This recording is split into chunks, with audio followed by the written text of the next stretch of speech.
Okay, so hey guys, and welcome back to another predictions video, and in today's video I'm going to be predicting the Jones versus Miocic fight. And so if you're new around here and you haven't yet subscribed, please do so. Like it if you do indeed like the video, and let's get straight into it. So going into this fight, Jones is 27-1 with 10 KOs and 7 submissions, and Miocic is 20-4 with 14 KOs and 1 submission. This fight is for the UFC heavyweight title. Jones' last fight was a win via submission in round 1 versus Garn, and Miocic's last fight was a loss via KO in round 2 versus Ngannou back in 2021. Jones is 37 and Miocic is 42. And to speak a bit more about what I've just been saying, like I say, this is the fight in which everybody's been waiting for. Jones versus Miocic. It's of course meant to have already happened by now. It was meant to happen at the end of last year, I believe, and Jones got injured. He got injured in training. It was, I believe, an arm or a shoulder injury, and at least now we are seeing this fight. It's happening. It's interesting to see. Realistically, it's kind of the battle of the inactive fighters. I mean, Jones had great success when he came into the heavyweight division, and of course stopped Garn in the first round, which was a surprising but big entry into the division, and it was a statement win, and it was a win to really cement himself and to really show that the years of inactivity haven't really played a difference, and he's still the greatest of all time. He's still the arguably pound for pound number one. I mean, it's interesting to see all the debates that are going on with the pound for pound number one list at the moment. I mean, of course, you got Dana White, the meme, him saying that John Jones is pound for pound number one, and that nobody's able to dispute that. But then you also got the likes of Islam, who's doing great things in the lightweight division at the moment and is cementing himself and is number one pound for pound in the UFC rankings. But then you also got Alex Pereira, who's just this year had a spectacular year where, of course, he became light heavyweight champion, then has defended it 3 times as well, and perhaps might be defending it again in December. We'll have to wait and see. But like I say, it's an interesting debate. I mean, the argument for Jones not being pound for pound is due to inactivity, due to pretty much just inactivity, and now he's seemingly wanting to get back going, seemingly wanting to at least get this fight out of the way. I don't necessarily know what's going to happen to both fighters, no matter what the result is. I mean, they could both retire. They could, the winner could go on to fight a list of names in which I'm going to list in a moment, or I think whoever loses probably will retire. And I mean, Miocic, he's been waiting around for seemingly a long time, probably for this fight, and you to an extent you don't blame him, because of course that's where the money is, that's where all the hype is, that's what's going to be the biggest fight. And so like I say, you don't blame him. I don't think he thought it would have been as long as a wait as what it has been, and I mean, somebody else also on this card's been waiting around for a long time for a big money fight and perhaps hasn't had the one in which he wanted. But Miocic, in the end, all this waiting around has kind of still gotten him this opportunity, and he's still there around in the division, even if he's not, like I say, being active, being fighting. He's still been having little appearances at different events, and still, had a little bit of like, is he still there? Is he still waiting? And Jones was keen to call him out after the Garn fight, and so it seems like they're both keen to get this fight going. I think it's going to be an interesting fight. I think in both of their primes, John Jones is arguably pound for pound number one. He could still be in his prime now. We don't necessarily know. When he was in his prime, he was just an electrifying fighter. But then he also hasn't lost since. So, he still could be in his prime now. But then Miocic, arguably in his prime, he was such a great boxer, probably one of the best boxers in the UFC. With his actual hands, he was excellent, and some of the success he had through just pure boxing was excellent. And I mean, when you look at his last win, which was the Daniel Cormier fight back in 2020, I believe, in their third fight, he pretty much was just outboxing him, and it was a very impressive performance in that aspect. And so, I think Miocic perhaps has better boxing than that of Jones, or at least, like I say, in his prime had better boxing. I think Jones has the better wrestling. I think Jones has the better kicks and knees. But like I say, there is a little argument where there is, certain things that might go in favour of Miocic, certain things that might go in favour of Jones. And so, like I say, when they both were in their primes, more so talking about Miocic, this would have been a very even matchup. And so, like I say, we haven't seen Miocic in a while. He might have, the time off might have really helped him. It might have reignited things for him. It might have re-given him a will and a want to win, and he might come out with a different style. He might have changed things up. We don't necessarily know. That's what the inactivity is always going to make things interesting because we don't necessarily know how the fight is going to come back. And so, like I say, it's an intriguing fight. It's, in my opinion, reigniting the heavyweight division, in which, to be honest, if you take out Jones from the heavyweight division, then it's not really got that much going on. I mean, when Ngannou left, then there wasn't really a kind of big name about. I mean, Aspinall was the big name. That's why there was an interim champion and everything like that. But then, you had Garn as well. But then Garn's, of course, not not a big name, and he definitely could have lost other fights. And he, like I say, he wasn't a big name. And then so I think Jones being in the heavyweight division, Jones being in the UFC in general, is a very big positive realistically, because it is bringing more eyes to the sport. He is such a big name, and like I say, he can make pay-per-views himself. I mean, realistically, this pay-per-view as a whole isn't a huge pay-per-view. It's not got crazy names on it other than John Jones. I mean, also on this card, might as well speak about it now, is Oliveira versus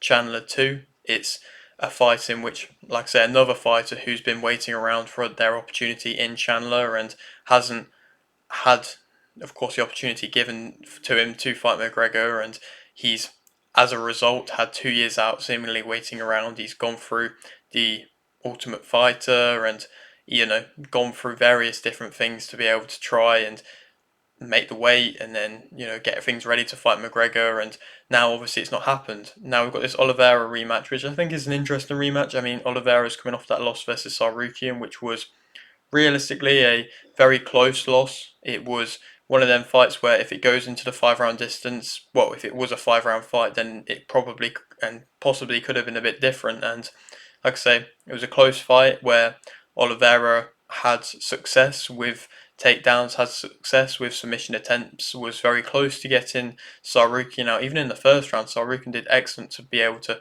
not tap after that choke in which Oliveira had him in. But like I say, this fight is quite a few years on after their first fights. Chandler's actually not really had that many fights in the UFC. I mean, you'd think the name in which he has, and for the length of time he's been around in the UFC, would think he would have had more fights. But like I say, he's had 2 years out, and before that, lost to Poirier in a close fight in which he probably was winning, but then, of course, got submitted. But like I say, I think it's going to be an interesting fight. I think Oliveira's going to win via submission in round 3. I believe this fight is a 5 round fight, which is great to see that the UFC is now putting 5 round fights on pay-per-view co-main events. It's, in my opinion, excellent. I think they should have done it a long time ago, and this fight definitely is warranted of a 5 round fight. I think if it goes into the later rounds, it will be a slugfest. Oliveira can have success on his feet. He, I mean, did knock out Chandler in that first fight, but I think he's going to submit him in this one. I think Chandler, it's going to be interesting to see how he deals going into, the third, the fourth, the 5th round, because he has been trying to make that heavier weight for McGregor, and so I think he isn't the same kind of size in which he used to be. I think he is bigger now, or at least tried to have been bigger, and the thing that's always been so good about Chandler is his explosiveness, and if he loses that a bit, then I think he does lose a big part of his game.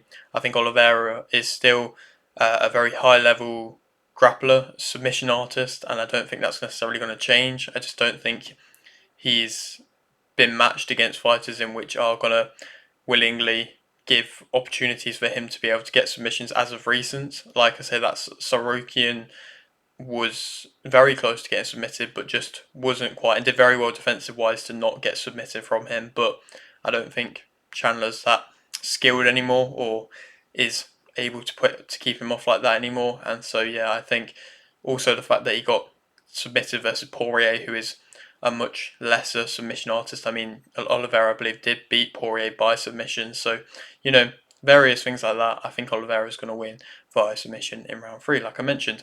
Then going back to the main event, of course, two fighters who are on the older side.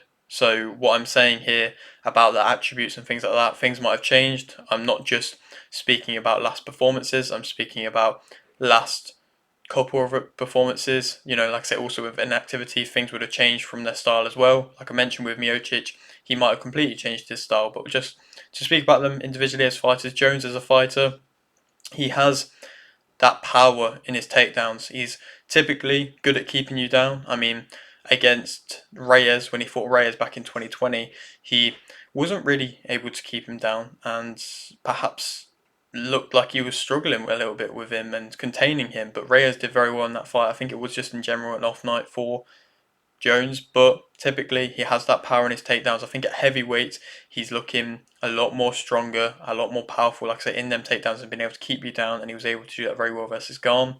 He, of course, has very good kicks and knees. I think the way that he changes levels with it, the variation in which he has with it, the push kicks in which he throws, the, like I say, knees in close that he throws, he's very good with them, very technical and has got good timing with them. He walks you down with typically continuous pressure, and he is able to cut off the cage well as well. He imposes himself physically, and Miocic, as the bigger guy, it's going to be interesting to see if he's going to let Jones impose himself.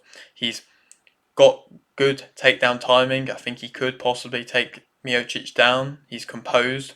He, has that fear aspect about him. Fighters are respecting of him. They have to respect him, and I think perhaps they do fear him a little bit. I think Garn played right into his hands. I think he controls the fight early, Jones, a lot of the time. Against Reyes, perhaps he wasn't able to do that, but against Garn, he was very much able to control the timing, the tempo, the output of Garn. Garn just looked like, say, fearful and just willing to just sit onto the back foot, and Miocic probably will be willing to go onto the back foot as well, as of what his recent fights has shown. He can fight on the front of the back foot, Jones, so if Miocic does come out swinging or does come out trying to be the aggressor, he can fight on the back foot, Jones. He resets well. I think sometimes he can perhaps run away a little bit to try and reset, but I think in general, at least it's good to see him trying to reset. I mean, like I say, against Reyes, he was perhaps running away a little bit, and that's where he was getting caught with shots at times when Reyes was being explosive. Like I say, he cuts off the cage well, and he's very good at getting that double leg takedown, getting his kind of body in the right position to be able to take you down. Just, perhaps it's not the most creative of takedowns, but it's consistent, and he is typically able to have a lot of success with it. Negatives about him, I think perhaps he's inconsistent. Perhaps we don't know which version of him we're going to get. There has been fights in which we haven't seen the best of him. Perhaps the Gustafsson first fight, we didn't see the best of him. That Reyes fight, didn't see the best of him. So perhaps he can be inconsistent at times, and I think it's going to be interesting to see how his stamina plays in the heavier division. Now he is heavier, and perhaps doesn't look like he's in incredible shape. His stamina might not be what it used to be, and if he is fighting at a high tempo, he might not be able to last. And I don't necessarily know if Miocic's stamina is that good either, really. So I don't think that this fight is going to be fought at a high tempo. But if Jones goes for an early takedown and Miocic stuffs it, or Jones just isn't able to get him out of there, perhaps if it goes into the later rounds, it's going to be interesting to see who's able to push more, who's able to give more in that aspect. He's typically, like I say, flat-footed, so I think Miocic moves a little bit better. Perhaps he is quite flat-footed as well, especially into the later rounds, Miocic, but I think Jones is, like I say, a lot more flat-footed in the heavyweight division. His defensive movement isn't excellent. He doesn't necessarily bring his punches back that well, so it means he can get timed. And if Miocic gets his boxing going, he can time Jones, and he does have power. His hand speed, I think, has slowed. He does stand quite tall. I don't necessarily think if a fight's at his pace and he's having the most amount of success, I think if Miocic is able to dictate the pace or disrupt the pace of Jones, then I think he won't like that, Jones. I think he can get frustrated. I think he goes back in straight lines. I think it he's in range to be countered quite a lot, like I say, and sometimes he does, like I say, seemingly run away a little bit. So if Miocic is able to have a bit of success with his rangy striking, he might be able to hurt him if Jones does try and reset and tries to back away quite quickly. Miocic as a fighter, though, he's got a very good measured jab. I think a lot of his work is measured, and I think he's able to maintain a range relatively well. I don't think he's, in his best days. I think he was, but against certain fighters like that Ngannou fight, I think he did struggle to keep Ngannou away from him in any attack in which Ngannou did throw, and he didn't really throw many. It was just patience that Ngannou had to be able to time him, and any time he did throw, he had a lot of success. He picks his shots well, Miocic. He's got solid timing. He's can fight on the front of the back foot. He was perhaps willingly on the back foot a bit too much against Ngannou. He finds angles in his punches very well, and I think he also changes levels with his punches well. He was going to the body nicely against Cormier, especially in that last fight, and had to be fair in all the fights he did. His power is good, it's there. When he gets his accurate power punches going, it's gonna probably hurt, and I don't think Jones, he didn't get hurt versus Garn. He hardly got touched. I don't think Garn landed a punch on him, so if Miocic is able to land a punch on him, he definitely could hurt him and have success. He can then come in with rushing attacks, Miocic. He will push you up onto the cage, and if he's able to push Miocic, able to push Jones up on the cage, he might frustrate Jones. He's consistent in his work. A lot of the time, the boxing, when he does get it going, it's consistent that he's able to find success with that on the feet, and he typically is a mid-range type fighter. Negatives about him, I think he stands quite tall. I think his head's on the line quite a lot. I think perhaps he can be overly patient and willing to fight at another opponent's pace.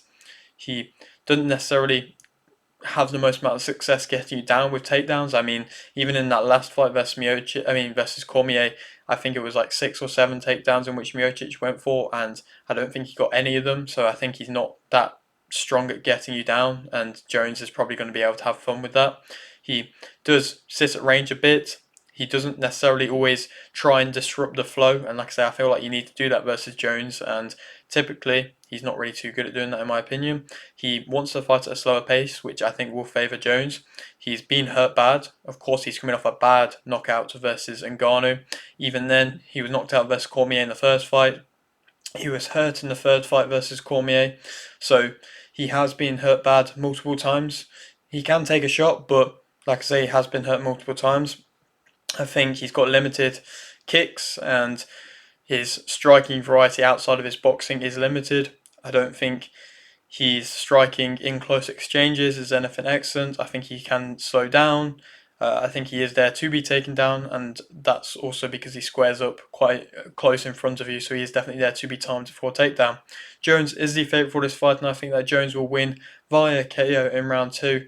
I think he's going to have a lot of success. I think it's going to be a pretty convincing performance. I think Jones, even if he fights at a slower pace and perhaps lets Miocic gain a little bit of confidence with his boxing, I think if Jones gets Miocic down, he can KO him quite easily through there. If he wants to on the feet, he can try, and I think, like I say, Miocic has been hurt, isn't going to push the pace, can be timed, will stand straight in front of you. I think he's going to get hurt, and Jones is going to win, like I say, via stoppage in round 2. If he can get a KO win, I think that's a very impressive statement win for himself. Then we could go on to fight next. I mean, like I say, if he doesn't want to retire, there's talks of him retiring, so you never realistically know what might happen. But if he doesn't want to retire, then there are big fights there to be made. I mean, the whole Aspinall saga, as which is kind of come into now. Aspinall is been calling him out for a while. He's been saying that Jones is ducking him. He's more than ready. He's more than keen. He's more than deserving of a world title shot. He is, of course, the interim champion. He's been knocking out everybody in the first round, and what more can he do realistically? He's kind of beaten all the top contenders, so he's definitely there, ready, waiting. I wouldn't like to see him wait too long. I wouldn't like to see him do a Miocic and just continuously keep waiting. If Jones just does go a different route, if he has some time out or anything like that, I would like to see Aspinall not waste away these years waiting for somebody else, because I think he is in the prime of his career at the moment, and I think he is doing excellent, like I say, with every performance. Otherwise, Pereira, Jones has said that he wants to fight Pereira. I think he said that Pereira is more deserving of the fight. Pereira, of course, is seemingly wanting to wait around in the light heavyweight division, but if John Jones starts asking and calling him out, then I'm sure that fight could happen. I'm sure it probably will annoy Aspinall if it does happen, but Aspinall might end up fighting Pereira. Of course, though, the fight in which realistically everybody does want to see, but is possibly the most unlikely, is against Ngannou. Of course, Ngannou run out his contract versus in the UFC, coming off a loss versus Joshua, but then went back and got a huge win versus Ferreira in the first round with PFL. Is the PFL going to be going to want to work with UFC? Is UFC going to want to work with the PFL? It's going to be interesting to see. There is that big, huge money fight there. It's kind of the only fight in which the PFL has to offer for the UFC at the moment. So perhaps they might be wanting a lot of money for it. But with everything with Saudi at the moment, perhaps they can get involved to make a fight like this happen, to make the promoters work together like they have been in boxing. You never know. But of course, that is a fight in which everybody would love to see. If we never see that in the heavyweight division, realistically, it is a tragedy. And it is a shame, and perhaps they should be disappointed in themselves if they don't make it. Obviously, the UFC didn't really leave with Ngannou on the best of terms, and Ngannou kind of calling out the UFC, saying that they weren't paying him what he deserved, and everything like that. And so, Dana White's not going to take lightly to that. But I still think that is a fight that everybody has to see, everybody wants to see, and the fighting which should realistically happen. But like I say, we'll have to wait and see if it actually ever does. But yeah, that is it for today's video. Hope you did enjoy. Like it if you did, like it, subscribe if you are new, and thanks for watching.